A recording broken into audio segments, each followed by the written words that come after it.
What happens at laser tag never stays at laser tag. Laser Unfocused Tag Talk. Laser Unfocused Tag Talk. I feel like you could be like in Ghostbusters or something. Oh my God, you have got some stories. Let's talk about laser tag. Who knew you were a laser tag legend? Time to get laser unfocused. Tag Talk with Tivia. Welcome to Laser Unfocused Tag Talk. Hi, I'm Tivia. Spoiler alert, it's a tie. I'm talking about this year's Armageddon laser tag tournament that included many memorable highlights, including a historic tie for first place. So I love seeing laser tag history happen in real time, and that is what recently happened. The multi-system, multi-day, multi-site Armageddon tournament just took place between Michigan and Ohio, and spoiler alert, first place was a tie, which is historic and a first time in the 25 years since Armageddon began. First time that has ever happened for first place to be a tie. So I have invited the captains of both the winning teams to join me. So please welcome Sean Cope, captain of Here Comes the D, and Mark Ropp from Original Fatness. Hi guys, how you doing? Only Fatness. Only Fatness and Here Come the D. Both teams awesome. It was great to catch up with you guys, and so glad to have you here tonight so that we can talk about this. Now, I was thumbing through the Armageddon Rulebook Volume 1. That's the abridged version. Yeah. Yeah, this is the short version for this year. But I wanted to get my facts straight on this. And on my way to my point, I passed Aztec's exceptional record keeping to learn that, Mark, you have 15 Armageddons under your belt. Is that right? That's correct. Yeah. And 10 for Cope? Yep, 10. That is amazing. I feel like such a slacker with only 6. So once I got through the manual and I got deep into the heart, just kidding, Greg, deep into the heart of the rule book, I wanted to look into like how really rare could this be? What are the tie-breaking penalties? Because, we all read the rule book, but just to kind of go through what actually happens when you find yourself in a situation like this. So first of all, tiebreaker penalties are going to be used if there's a tie in Armageddon points at the end, and the team with the least amount of tiebreaker penalties will win the higher ranking. Well, you guys both had exactly the same amount of penalties, right? Yep. Nobody's perfect, but you were equally in the red on that one. So, all right. So that didn't break the tie. So after you go past that, the next point is if Armageddon points and tiebreaker penalties are tied at the end, then how the teams performed against each other will determine the winner. And once again, dead even. Now, there was a rule that was crossed out of the book before the tournament even started, so clearly it does not apply here. But if we did a deep dive, the eliminated tiebreaker policy says that if there is a tie, if 5 is a tie here, each game that both teams played against each other will be analyzed for average team ranking. The average rank in each game will then be averaged and compared. Best rank wins. Does not matter because it was crossed out from the get-go. So we jump down to the bottom. And if by some mathematical miracle, which is how Greg writes this in the book, if by some mathematical miracle both teams are still tied, I will order more medals and declare 2 first-place teams and 1 third-place team. And so that has never before happened in Armageddon history. Last year, something similar did happen for the 3rd place. My team was in a similar situation for a tie for 3rd position, but 1st place, this is historic. So I thought this would be a good chance for us to relive your glory step by step and maybe take this a little bit system by system and talk about how each of these days shaped up for both of your teams. So let's kind of begin with day 1. We had 3 systems in one place, and the first system up was Qzar. So can each of you kind of remember back and tell me what happened? How did your team do? Where were you at the end of just the first part of Qzar? I'll go first on that one, I think. So because we had Mike, the Brit, on our team, we sort of had a leg up on Cope's team in that system because Mike is the best Qzar player that is active in Armageddon. So we were pretty confident going into that as long as we didn't do something absolutely horrific, we would sweep the system, and we did. We didn't have any particularly close games there. So we knew after that one we should have at least a game up on Cope's team. At least a game, because going into it, we were expected to lose to their team as well as Greg's team, because both of them are very strong QZR players, and then have a close fight with the Void team, who also had Dutch, another QZR player. But it turns out we ended up beating both Greg's team and Dutch's team to only lose to only Fatness in QZR. So it was a good start for both of our teams. And QZR is an interesting one at Armageddon because it's way more about not losing points to the good players than it is about necessarily your one good player doing their thing. Because your good player is going to score points, but if you can protect your weaker QZR players, you're going to be in pretty good shape. Because if you make them chase points, it's a lot harder to score high. And then you just need your okay QZR players to beat their okay QZR players. Exactly. It really came down to positioning for our team and winning those two close games that we had. Okay, so coming out of QZAR, I'm going to ask you boys to do the math for me because I don't remember. But that means Mark's team, you were a leg up slightly at that point? We were up 1 point. Okay. All right. And I ask this because things changed so quickly as we went through this. And if anything really stood out in any of these, I want to hear about it. But okay, so we got through QZAR to start the morning, and then we moved into Laser Force. We were doing all of these at Revolution Laser Tag in Clinton Township, Michigan. So they are a Laser Force site. So where did things come down in this system, and how did it shift? So for Force, we have a lot of very experienced Force players on our team. Even though we're a full Blast team, quite a few of our players have played in Force Nats. Micro and Stu are Force national champions. So we felt like we had this pretty much in the bag, and it played out that way. We won each of our games in Force pretty easily. Yeah, and we didn't have any Force players on the team, so we went in with expectations that we were going to do okay. We didn't think that we were going to roar out to a lead by any means against any of the other teams, but we had enough guys with experience playing Force that we knew that we would be able to hang in there. I think we just dropped one in Force, or maybe, yeah, just one. Yeah, just us, I think. Very good. So it was neck and neck right from the get-go. And then tactical, which is always a little bit of a mystery how that's going to go. And we had some changes go down in tactical. So we had one format that was intended to be, and 2 games in, they said, okay, we need to reassess and shift, and we're going to scrap this and start fresh. So tactical was imported. And how did you guys feel about that? Once we changed the format, it became an elimination game. How'd it go? You want to go ahead, Cope? So I like the format that we ended up settling on. It plays very similar to the Blast format that we play. It's an elimination, low lives game. So it played well for us, and we ended up winning all of the games on that system, including a very close game against Only Fatness. And I think it was like 3 or 4 tags, and the last 30 seconds, the score kept switching back and forth. So it was a really close system for both of us. Yeah, I think it was 4 in that one. But yeah, our plan worked pretty well for the first part of the game, and then we kind of got away from what we were doing at the end of the game and ended up dropping by a couple of points. So it was one of those things where we knew we would be okay, at least in tactical.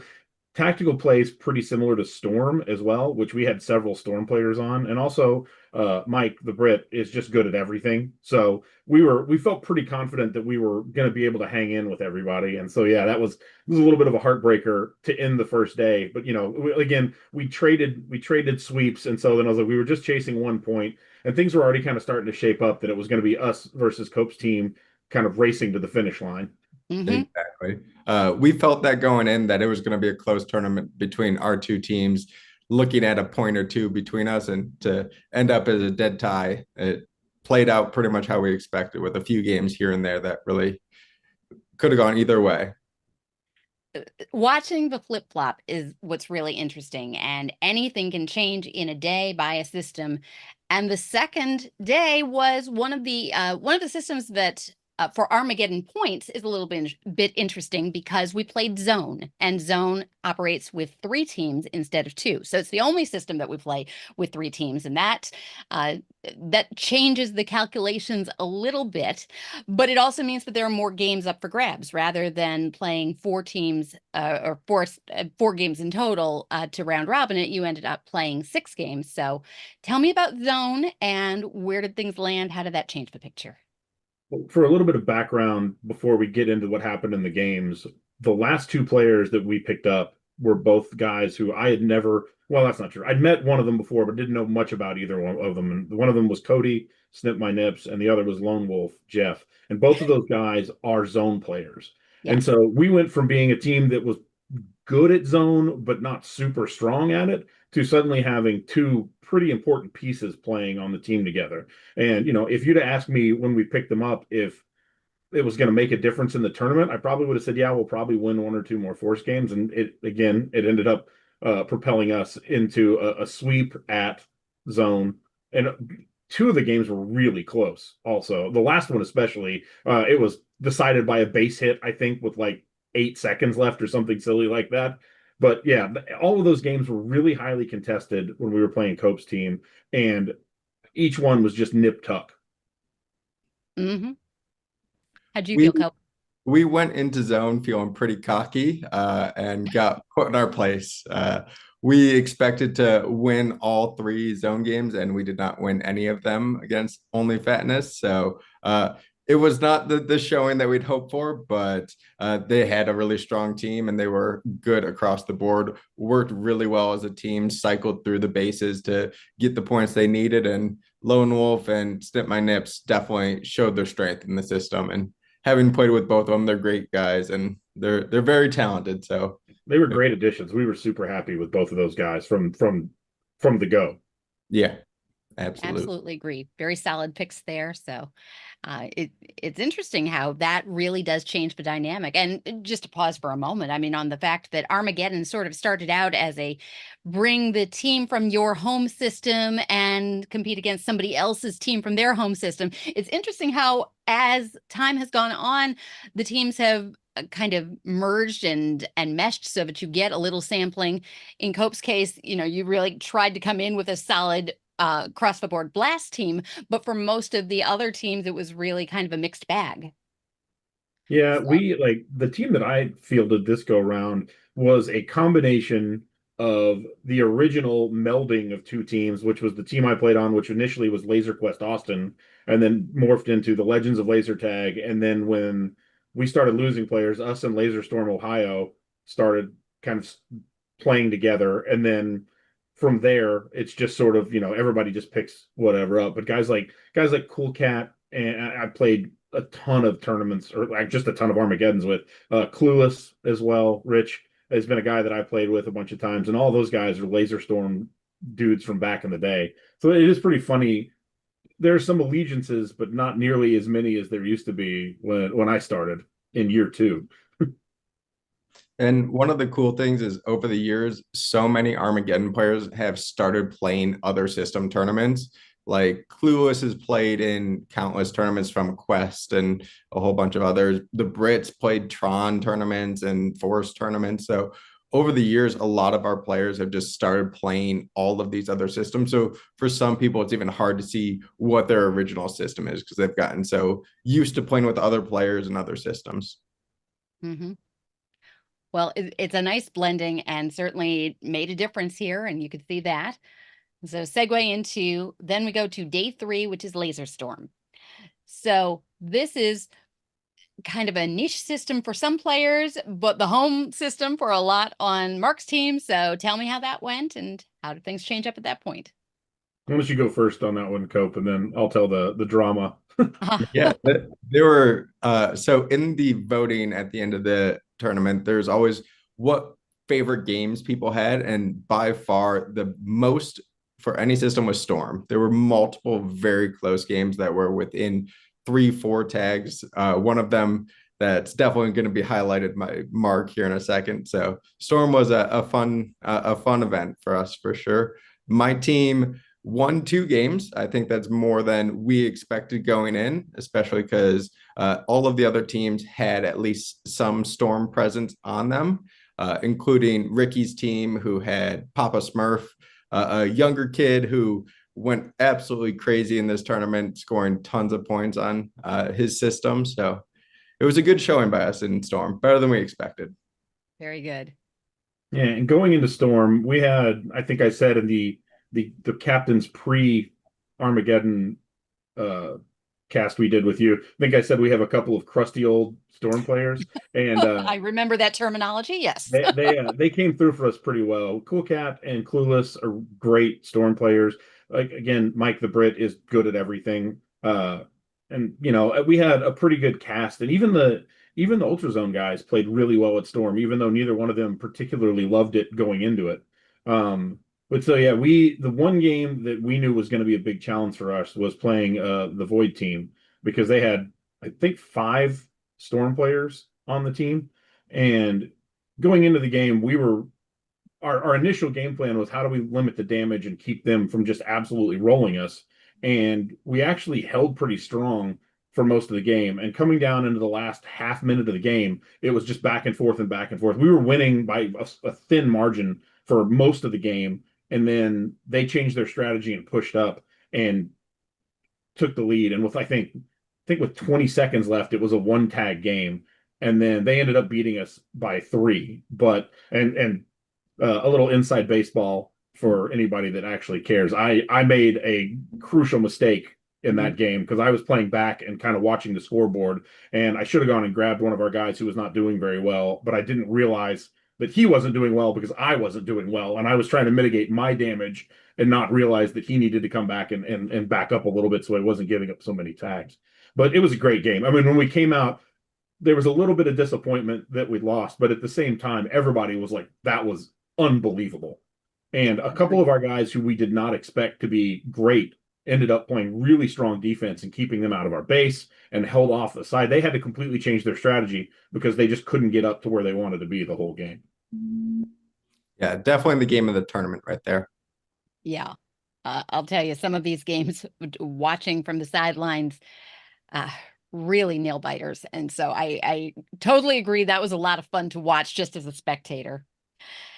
And by that point, do you guys remember where you were points wise at that moment at the end of Storm? Who was ahead? I think we were up 1, right? Yep. Up 1 going into the blast system as the last system. So it was pretty clear, if we didn't mess anything up and they didn't mess anything up, we would be right along the lines of a tie, and it would just come down to tiebreakers at that point. At one point the night before, everybody's back at the hotel. We've settled in, and there's a pretty good party raging in Cope's room. And I walked in on that. I left and came back, and I walked in, and Cope was laying on his bed, and he looked at me and goes, "So we're tying, right?" And we had gone through the rule book as well, just to see, just to make sure everything was that way. And, as long as nobody lost a game they shouldn't lose. And I said, "Yep, I think so." And so from then on, it was just sort of don't fumble for us, because we knew that they were going to win all their games. We just had to make sure that we didn't drop one that we shouldn't. Mm-hmm. Was there anything that happened there that scared you? I am not, Blast is not my favorite system. And so I sat 2 of our 4 games to let the other guys play. And also just because I'm not going to be a big help if I'm in there anyway. But every game went about the way we thought it was going to. We tried to get cute against Cope's team to maybe try and steal a win, but we knew it wasn't going to work. So it was really more of a go and have a good time. I didn't even play against them. I told them, go in there. If you lose, that's fine. That's what we were expecting. Well, yeah, with 9 blast players on a team, it was just a rotation of who got to show off for our blast games. And I think all of us got to show what we're made of, and did really well in blast, obviously. I'm going to venture to say a few of you were showing off before the game even started. That's all I got to say.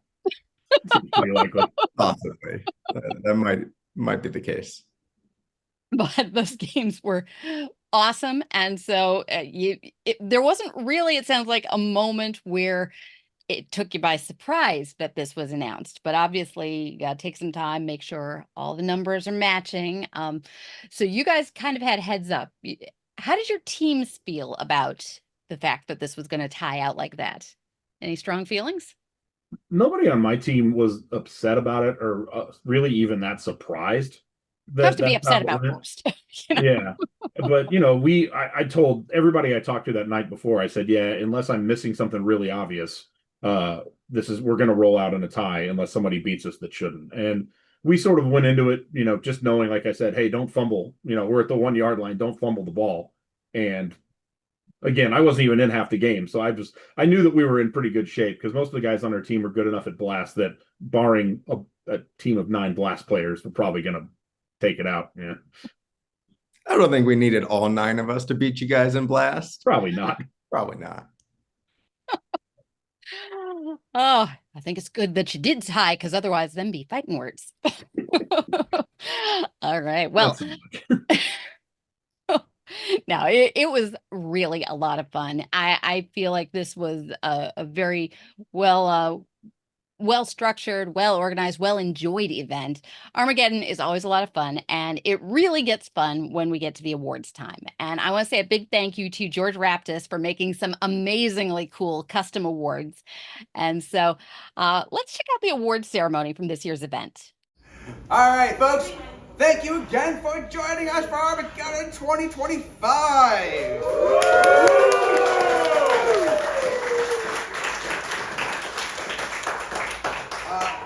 By incorrect math, this would be our 25th year, but weird stuff other years. But 25 years of Armageddon, and that's pretty awesome, a quarter century. So, fantastic. You're old. All right, so before I forget also, folks, remember, if you're heading on the bus, it's going to be leaving at a certain point, but not until we're all ready, but we'll go over that more later. Anyway. We can't hear you. What? Why are you over there? Ricky, go get her. Smell. Yeah, right. No. I mean, I'm carrying him. I'm carrying. No. All right. I'll get on all fours. All right, we had a lot of good games, very close matches and standings, and theoretically a nice sort of scorekeeping app that worked. So thank goodness. That's always wonderful. And a lot of hard people working on this, and I'm going to say it again at the end. Yeah, a lot of people that were hard working. Listen, and how? Hard nights. Yeah. Listen to what you mean. Logan's watch is going crazy. He's getting a reading, dude. The bonerometer. Between the group of 10 folks, 10 volunteers, adding their inputs, on every single decision of where we're going and when and how, and keeping track of all the other players and things to keep in mind, and who's vegetarian and who's not, and shirts and bus drivers and all that. So thank you, volunteer group, so much for all of that you've done. Amazing stuff. On top,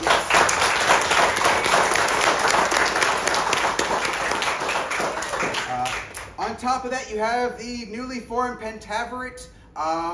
We'll see how that kind of goes, but basically the group that made all those tough choices of all right, so are we doing this day? Are we doing this location? Because at the end of the day, it has to be decided. And so thank you to the Pentaveret, myself, Ricky, Slayer, Cope, George, for making those tough decisions.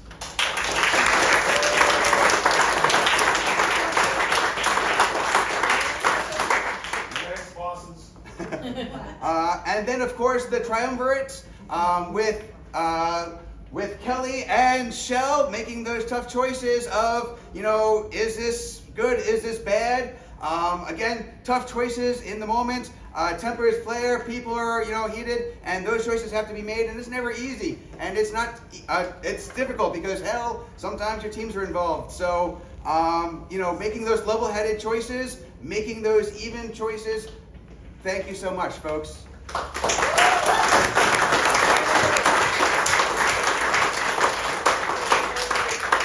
right, let's kick this off with the 5th place team. Coming in 5th place this year, we have at 2 1/3 points, Ricky's team.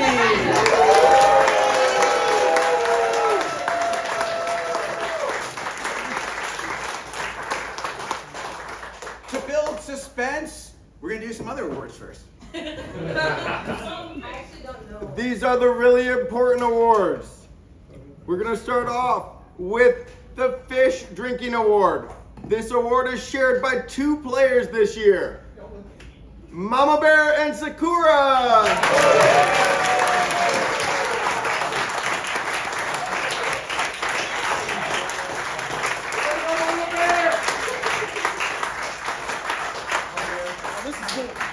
I'd like to thank none of y'all. The next award will be the Most Improved Player, and it goes to Papa Smurf.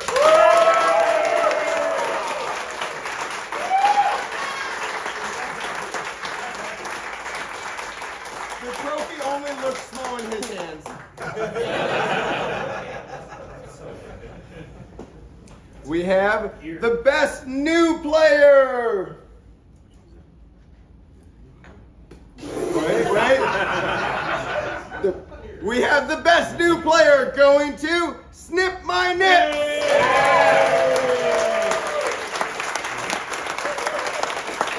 Now change your code name. Never. I will die with this code name. The Best Nature Observer, someone who's going outside quite a bit, goes to Havoc.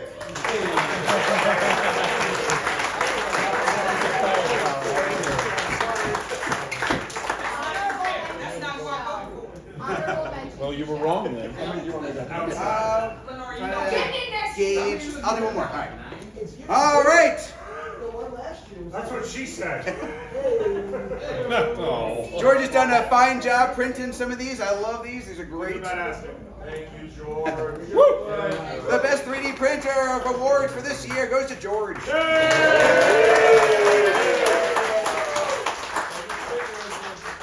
right. In 4th place with 7 1/3 points, Plausible Deniability.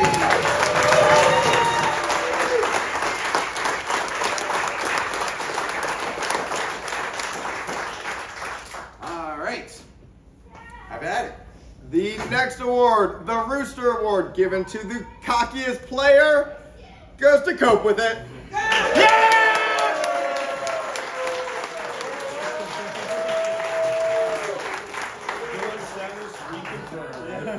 It's only fitting that he presents himself. I also made the award for myself Somebody too. should check and make sure he actually. No, that would be the cockiest thing you do. So. Assuming that it's yours. These people voted The wrong. star bus rider, the most entertaining person on the bus this year is Ricky, Dark Angel.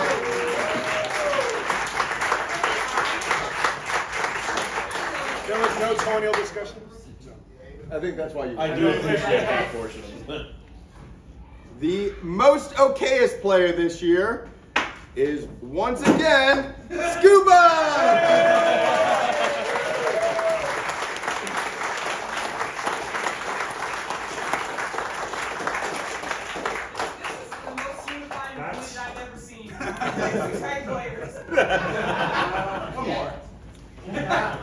The heaviest carry this year, the person that really lifted their team up, the Brit.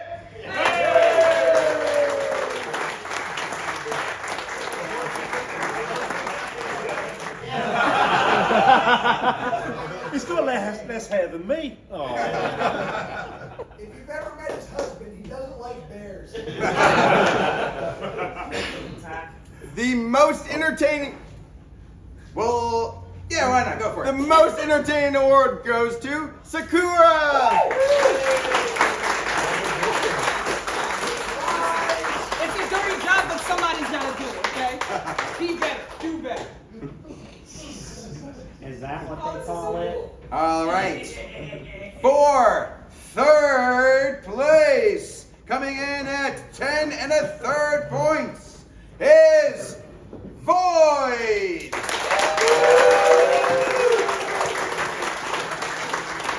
Team, come up. Team, come up. Shell will not be able to carry them all back. Oh, Bob! Oh, Bob!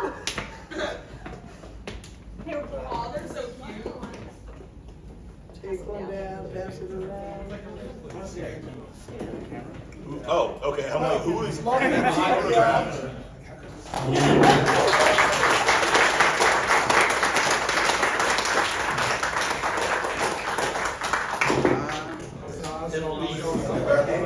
The award for the best maze sense goes to Micro.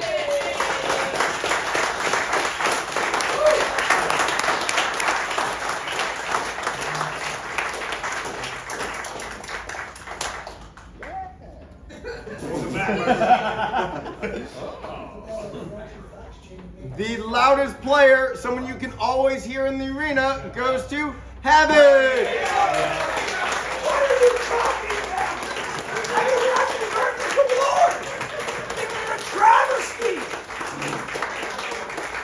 To the surprise of absolutely nobody. We don't have any deaf players, so definitely. The participation award, the person that's always down for any activity and is always around, goes to Ski Patrol. Except for last year. And the picture. Except for his game of Blast and the picture. The enthusiastic and most spirited award goes to Tivia, of course.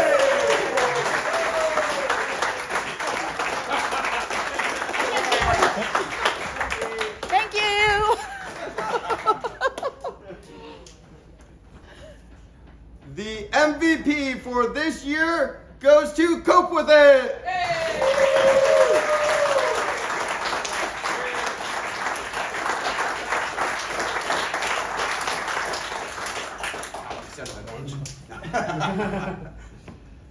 Those are the fun mock awards. Now let's hear the results of the tournament. All right, so with that, with a tie for first place, which means multiple categories of tiedness. Wow. They tied so well, it's like shoes. We have, yeah, right? So, for tied with 20 points, both with 2 tie-breaking penalties because they both got penalties. Cheaters, no, I'm kidding. With 20 points each for first place, Only Fatness, and here comes the D.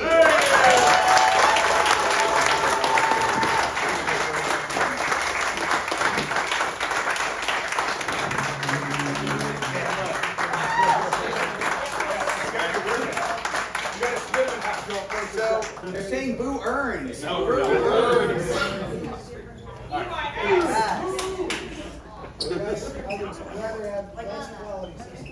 Can we have a photo of all of us together? Yeah. All the first places. Mom, come pick me up, I'm scared.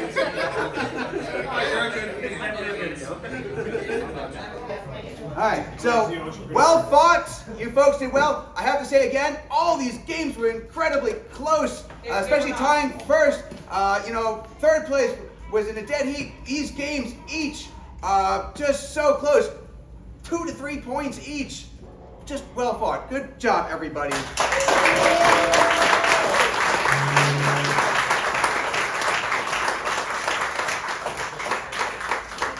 All right, couple more awards. On that note, some of the highlights from people's best game of the tournament. There was a pretty clear leader. The OnlyFans versus Void game in Storm was the favorite game of the tournament. Storm also had like 8 other games named by people, so Storm was a huge fan for everyone. Who's divided? Yeah, that Storm wins. That's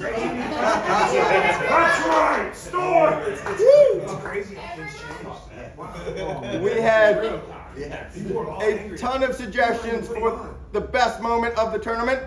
Starting off with getting on a real nice bus.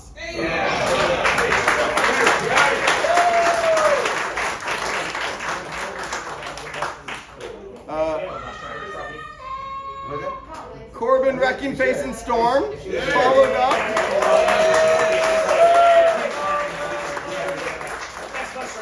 More specifically, with Corbin and Juggernaut kicking Misha and I's butt in 2-on-2 storm.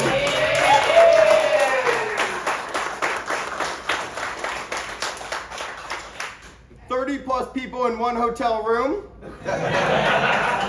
Also known as the big party room at Schitt's Creek. Some hotel lobby shenanigans, plane blast, and all of the other systems.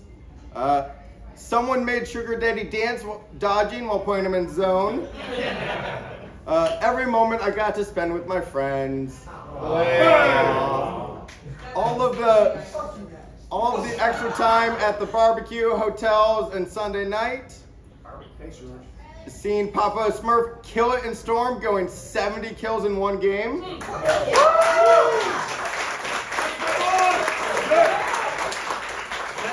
add to that? While standing in the briefing room with Toby, 30 seconds in, he hit the base? Yeah. That was ridiculous. People enjoying everyone's new favorite website, onlyfatness.com.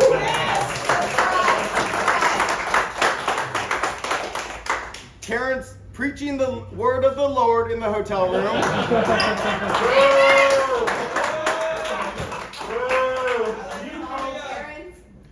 Tivia getting, Storm drinking, fun, friends, and so much more.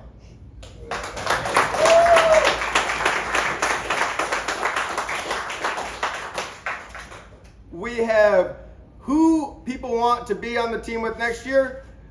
The person who carried his team the most, the Brit. Hey.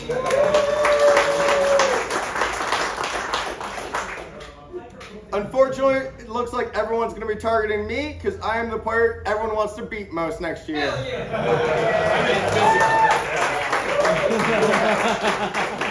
You try one-on-one in the parking lot? Bring it. Now, on to the system-specific awards. Starting off with Qzar, we have the Brit.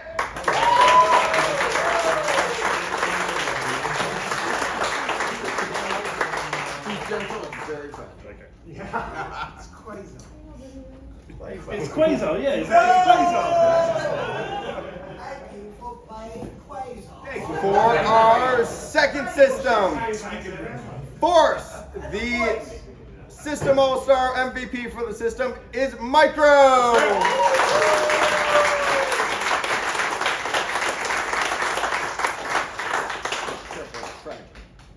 Just so some of y'all know, I am a Force player. Last player. Now he's in Detroit there. Nice try.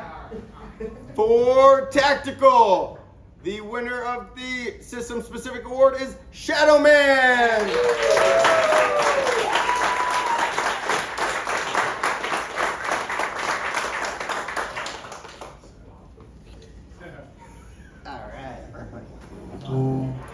For Zone, the system-specific award goes to newcomer Snip My Nips.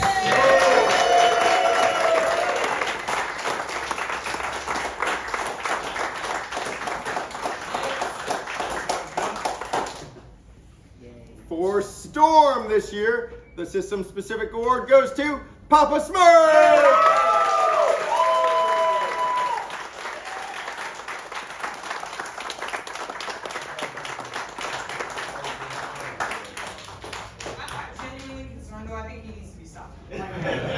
Excuse me. We're ending this talk right now. The system-specific award for Blast goes to Cope With It.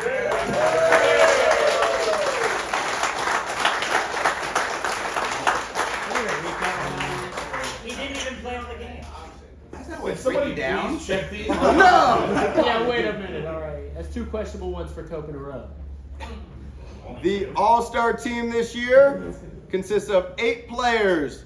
The community has voted for the Brit, Cope With It, Clueless, Micro, RNT, Havoc, Cookie, and Jabber. Come on up here, All-Star team.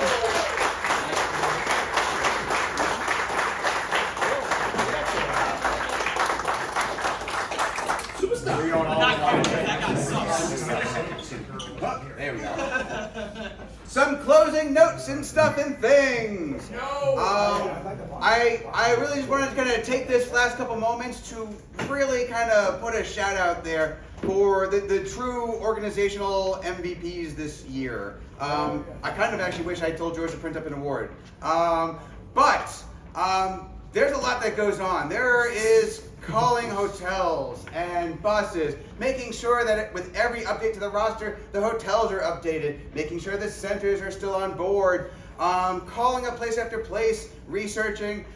I can't tell you any of you have ever had to deal with hotel bookings with groups. Nightmarish. But two people really just like kept going the extra mile. And I'm not saying like, hey, can you do this? And they did it. They was like, hey, can we do this for you? Like proactive to the nonstop.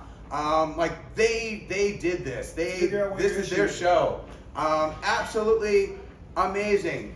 Slayer and Shell, you folks put this together. Thank you.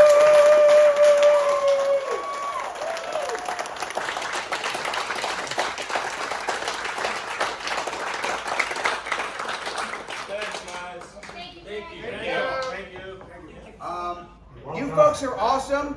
We do this every year. We come out. Things are great. We have an awesome time. I know a lot of folks always come out saying like, this is what I look forward to all year. Me too. This is great, and I love the fact that we can do this. I will eventually put out a survey asking just, your opinion. I'll ignore some of them and I'll listen to other things. But, tell me things that we can improve on. We're always incrementally trying to get better and better. If one of the suggestions is a smaller rule book, it will be bigger next year. But truly, folks, you folks are all awesome. You came out all the way out to Michigan, played for 4 days, blood, sweat, and tears. You folks are just all awesome, and thank you so much. Thank you, Greg.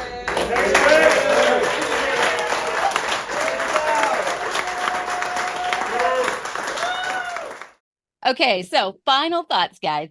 What would each of you like to say now that Armageddon 2025 is in the history books and you have made a piece of history with each of your teams? Any final thoughts? After you, Cope. So Here Comes the D started in 2015 as a attempt to get a full Michigan team. We got very close to a full Michigan team there and ended up placing second in a very close tournament. It took 10 years to get Here Comes the D back, and we had our big 10-year comeback this year. Very proud to have played with all of those people that I've played with for years in Blast and all these other Armageddon systems. And so really proud of our team. Glad that we got first, tied with Only Fatness. And it was a really fun tournament, really fun people to play with, and really glad that it all came together. That's awesome. I love when things have like those historical 10-year tie-ins. That's awesome too. And Only Fatness, who has an awesome website, if you want to give a plug. I mean, you're welcome to go check it out. It's onlyfatness.com. It's mostly just silly videos of me drinking and some pictures of some of the other guys, and I think maybe a video or two of the other group. I was going to say before I got into too much of that, though, I had just come back to the Armageddon scene the year before Here Comes the D was a thing, and so I played against them that first year, and that Armageddon was a lot of fun. It was really competitive and really a good time, and it just so happened I ended up playing with those guys. Not too much after that, I was playing with a pretty. I don't know. There were probably 4 or 5 of you guys from the Here Comes the D team when we were the consultants the first time, exactly. And it was a good time. It was fun.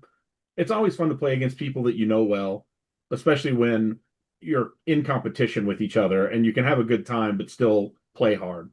And so it was really fun to see a lot of those guys again and get to play against them and just be around all of the old vets and then some of the people that I didn't really know very well. Like I've heard of Disco Stu 100 times, but I don't know that I'd ever actually interacted with him until this year. And man, he's a great guy. Like, just absolute shout out to Disco Stu for being awesome. Like, it was really fun hanging with him and talking to him and getting to know him.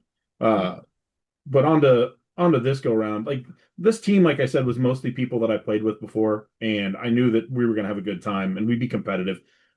On paper, it's, we knew we'd be somewhere in the top echelon, but you never really know what's going to happen at Armageddon until the games are played. And then also having to add a couple of guys a little later, it made for an interesting mix of people. But this This is probably my second or third favorite Armageddon of all time out of the, what we say, 15 I've played in. The draft tournament is still going to be my favorite just because that was such a wild ride. But this was great just because it was a mix of these guys that I knew really well and I've always played with and I like playing with. And then adding 2 members to the family, essentially, who we didn't know anything about going into. And then they ended up being just great teammates and great people. It was super fun. And, as much as I would like to be the only person that won this Armageddon, I'm not going to complain at all about the tie that happened because it was just neck and neck, back and forth the whole tournament. That's really cool. And, when you threw out that name, the Consultants, you just made me think my first Armageddon was 10 years ago. So that is when I met both of you. There you go. It's amazing how things come full circle. But it was quite a year. It was a great time. I'm so delighted that I got to be there with my team. And I want to send congratulations again to both of your top teams for Armageddon 2025. History got made. First place tie. Really cool. So congratulations to Here Comes the D and Only Fatness. And you guys were awesome. And I appreciate you taking some time to relive the memories with me tonight. Thanks for having us on. Yeah, absolutely. Thanks for having us. Thanks for checking out this episode of Laser Unfocused Tag Talk. Listen for more episodes on the first and third Friday of each month. Want to be a guest on an upcoming episode? Find out more and follow my blog and website at TiviaChickLovesLaserTag.com.